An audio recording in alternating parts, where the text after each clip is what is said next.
Bonsoir Jean-Baptiste Cocagne. Bonsoir Jérémy, bonsoir à tous. Rédacteur en chef de RCF Lyon, c'est évidemment l'émotion qui domine en ce lundi de Pâques pour la communauté catholique à Lyon, évidemment dans le monde entier.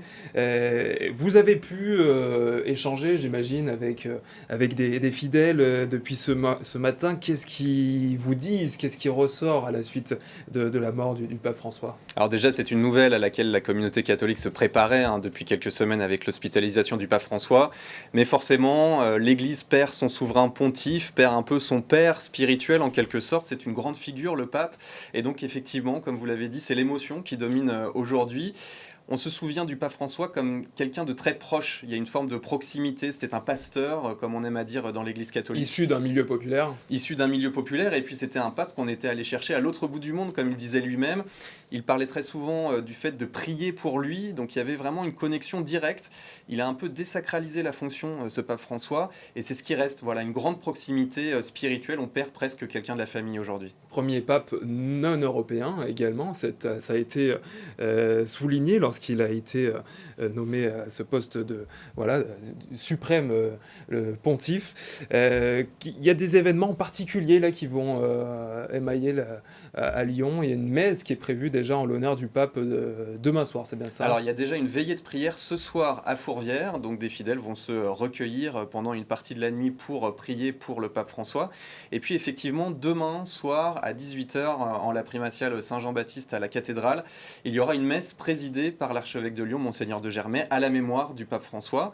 Et puis après, j'allais dire, c'est dans les églises, dans les paroisses que ça va se jouer. Forcément, on va en parler, on va avoir des pensées pour le pape François. Et puis très vite, ça va être aussi la succession qui va occuper les conversations, puisqu'il va y avoir un nouveau pape, vraisemblablement d'ici 15 jours, 3 semaines. On va en parler dans quelques instants. On revient sur la personnalité de ce pape. Aujourd'hui, quand on pose la question aux fidèles, il y a la question de... Voilà, il y a beaucoup de tristesse, évidemment, mais il y a aussi beaucoup de remerciements, parce que ce pape, on a l'impression qu'il a fait beaucoup aussi dans la vie des gens. Il est resté 12 ans en poste. Son pontificat a été plutôt long, même si lui, au moment de son élection, avait dit bon, allez, 2-3 ans, et puis après, à la maison du Père. Finalement, il sera resté même plus longtemps que Benoît XVI. Il a impulsé des élans, ce pape François. Il a notamment cherché à décentraliser l'Église. Je parlais tout à l'heure de désacralisation de la fonction. Il a cherché à avoir des églises un peu plus communautaires, moins centrées sur Rome. Vous savez, Rome, c'est une institution et une institution très européenne. Lui, l'Argentin, il a cherché à ouvrir tout ça. Il a nommé des cardinaux qui sont de territoires presque inconnus ou qui sont de toutes petites communautés. Il a, par exemple, nommé un cardinal en Mongolie. Ça ne s'était jamais vu. En Mongolie, il y a peut-être 200 catholiques à tout casser. Donc il a vraiment impulsé cet élan pour que finalement chacun s'empare de cette mission du Christ. C'est le message de l'Évangile. Et donc que chacun à son niveau, se sentent disciples de Jésus et portent la bonne nouvelle. Il y a eu énormément de réactions, des personnalités lyonnaises, des personnalités politiques, mais pas seulement, de tout milieu. C'est là aussi qu'on voit la popularité de ce pape. C'est un pape qui a parlé très largement au-delà de la communauté catholique. Il y a eu Laudato Si, il y a 10 ans, qui est une encyclique, donc un texte signé de la main du pape François, qui a été vraiment un marqueur fort, qui a beaucoup parlé dans cette époque de dérèglement climatique. On a par exemple le maire de Lyon, Grégory Doucet, qui a réagi évidemment. Le maire de Lyon, il citait régulièrement Laudato Si dans ses discours. C'était pour lui un personnage inspirant. Et c'est intéressant de voir que vraiment tout le spectre politique réagit aujourd'hui, la gauche comme la droite, voire l'extrême droite. Donc c'est vraiment un pape qui a parlé bien au-delà de la simple communauté catholique. Et il parlait de valeurs, voilà, de solidarité, d'entraide et également d'écologie. C'était pas fréquent jusqu'à présent. Et Benoît XVI avant, c'était pas vraiment emparé de sujets. On en parlait aussi moins d'écologie.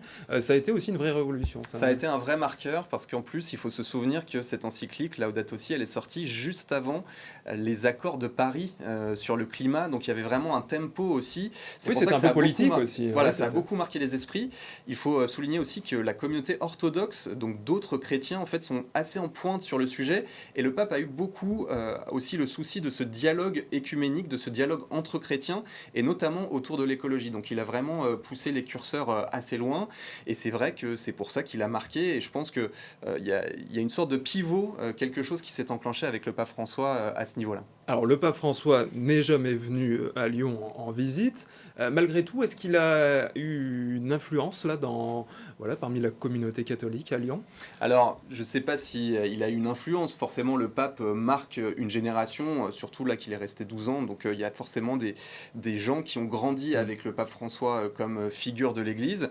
Il y avait des liens un peu plus subtils. Le pape François citait notamment un théologien lyonnais qui s'appelle Henri de Lubac, qui avait parlé de la mondanité spirituelle et du risque de la mondanité spirituelle. Et c'était quelque chose que le pape François aussi mettait en avant, c'est-à-dire attention à ne pas perdre le message de Jésus-Christ, de ne pas se perdre dans les mondanités, et finalement que l'Église soit une affaire de pouvoir humain. Il faut toujours garder cette idée que ça reste d'abord spirituel. Donc il y avait ce lien-là, et puis il avait aussi fait Saint Irénée, qui est le deuxième évêque de Lyon, on est au IIe siècle après Jésus-Christ, donc on est bien loin. Saint Irénée, il est devenu docteur de l'Église avec le pape François, donc ça voulait dire que sa figure, son apport théologique a été reconnu comme l'un des pères de l'Église, donc c'est quelque chose d'assez technique, mais de particulièrement important. Et puis on se souvient, il y a aussi la figure de Pauline Jaricot, qui est devenue bienheureuse, qui a été béatifiée, donc c'est une décision du pape François, et ça c'était il y a 3 ans. Donc il n'est jamais venu à Lyon, mais il y avait quand même des liens qui se dessinaient un peu à distance entre le diocèse de Lyon et le pape François. L'archevêque de Lyon, Olivier de Germay, a tenu un point presse cet après-midi, ce lundi après-midi, pour évidemment rendre hommage au pape François. On va écouter un extrait de l'archevêque Olivier de Germay. Le pape était déjà bien affaibli physiquement, mais il avait vraiment toute sa tête. Et j'étais touché par ce cœur, ce grand cœur qu'il a, cette capacité à être à l'écoute des gens. Et je me souviens qu'un des SDF qui était là, à un moment donné, s'est levé, a pris le micro et puis a piqué une sorte de colère, quoi. Il dit « Mais moi, j'en veux à Dieu. Comment ça se fait que je galère depuis des années, etc. » Et j'étais touché par la façon dont le pape a accueilli ça avec une grande humilité, avec aussi une parole pleine de douceur. Et quelque chose qui l'a fait bouger aussi dans l'Église, c'est cette question de l'accompagnement. De dire toujours, on n'est pas là simplement pour distribuer, par exemple, les sacrements, comme si on distribuait des diplômes, et puis une sorte de rôle un peu de fonctionnaire qui fait son boulot. Il disait, on doit accompagner les personnes. Olivier de Germay, qui célébrera la messe ce mardi soir à la cathédrale Saint-Jean en l'honneur du pape François. Qu'est-ce qui va se passer désormais? Il y a un conclave, c'est ça, qui se met en place avec plusieurs personnalités, dont des personnalités issues de Lyon. Alors il y a déjà une période de deuil, c'est-à-dire que pendant 5-6 jours, le corps du pape François va être exposé dans la basilique Saint-Pierre de Rome, donc les fidèles pourront s'y recueillir. Ensuite, il sera enterré dans la basilique Sainte-Marie-Majeure et pas à Saint-Pierre de Rome comme la majorité des papes. C'était son souhait. Et puis après, il y a ce qu'on appelle les congrégations générales. Ça veut dire que l'ensemble des cardinaux du monde entier, ils sont 252, vont se réunir à Rome, vont un peu se connaître, et chacun va prendre la parole devant les autres dans une sorte de discours de politique générale, on pourrait dire ça comme ça, sur sa vision de l'Église. Et là émergent un peu des personnalités, des candidats potentiels au siège pontifical. Et puis après, il y en a seulement 157 de ces 252 qui vont entrer dans la chapelle Sixtine pour le conclave. Donc là, c'est vraiment à huis clos. Et donc, il y aura 2 Lyonnais qui vont participer au conclave. Monseigneur Philippe Barbarin, le cardinal Barbarin, qui est donc l'archevêque émérite de Lyon, mais qui est toujours cardinal, donc il sera à Rome. Et puis aussi Monseigneur Jean-Paul Velsco, qui est cardinal depuis quelques semaines, quelques mois, en décembre 2024, qui lui est archevêque d'Alger, mais qui est lyonnais d'origine.